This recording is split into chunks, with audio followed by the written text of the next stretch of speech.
So I think what that means is we need to clean up the ecosystem, and that's not just buyers, that's not just SSPs, that's everybody in the ecosystem focusing on cleaning up as much supply as possible. So what that means is properly classifying supply. It's reducing invalid traffic, and making sure that if you're buying CTV, you're buying on the glass, which is ultimately what people want, right? You want to complement your linear buy. You want to make sure that if you're putting dollars towards CTV, it's showing up on the big screen, and you're not getting what you can be getting through biddable CTV right now, which is, like we mentioned before, fireplace apps or social gaming apps, things like that, which is ultimately, in OpenX's opinion, is not true CTV. What's the next step that we need to take to get there? Yeah, I mean, I think the first step that OpenX has been taking is removing unintentional inventory. That's huge, right? So making sure that we can provide the confidence from buyers that what they're buying through Biddable is actually true CTV. In addition to that, OpenX has been removing all resellers from our CTV supply.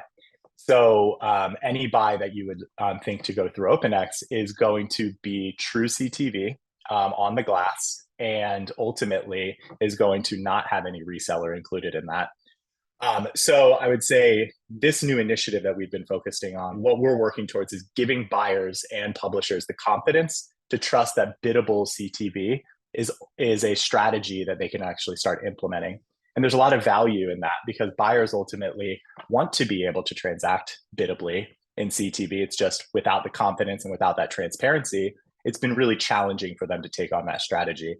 Publishers also want the ability to get that incremental revenue from biddable strategies. Like they already are getting those dollars from their, like, those big new fronts. They're getting it from PMP deals where they're co-selling with DSPs and SSPs. This is a great way of providing incremental spend through publishers, particularly premium publishers that are truly on the glass. So what will that mean ultimately for the marketplace? Yeah, so for us, it means that we're not going to just like kick out anybody from the SSP. What we're going to be doing is actually reclassifying everybody based off of what they actually are. So if you are online video, we're not going to classify you as CTV anymore. We're cleaning up the supply to make sure that any bundle ID that's transacted through OpenX is going to be, again, true CTV.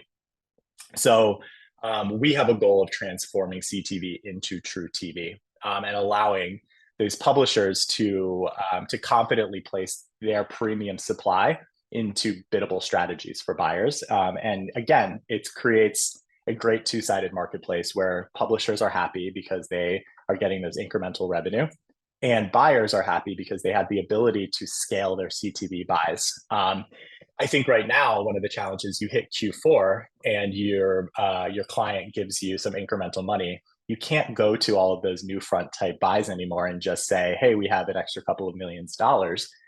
They're sold out during the holiday season.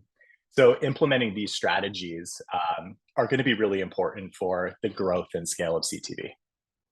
So as the CTV market evolves, what should the ecosystem keep in mind?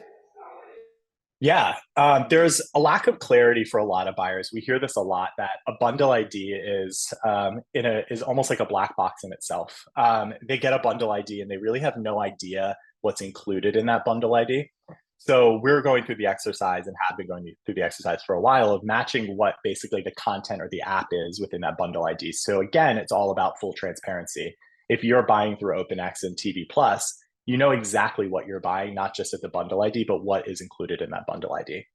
I would say the other thing too is I don't think people are going to stop doing those like big PMP and PG buys. I think it's similar to what people have done for years in the rest of programmatic channels, which is they have their big buys, they have their like takeovers, they have their PG deals, and they complement that with a biddable strategy, right? So I think that again, taking the learnings from digital, how do you mirror some of the strategies that you have in display and online video, and take that over to CTV, where you're complementing your linear buy, you're complementing your new front buy with biddable strategies. I would also say a big focus for us is the only way you can properly do audience targeting within CTV is biddably, right?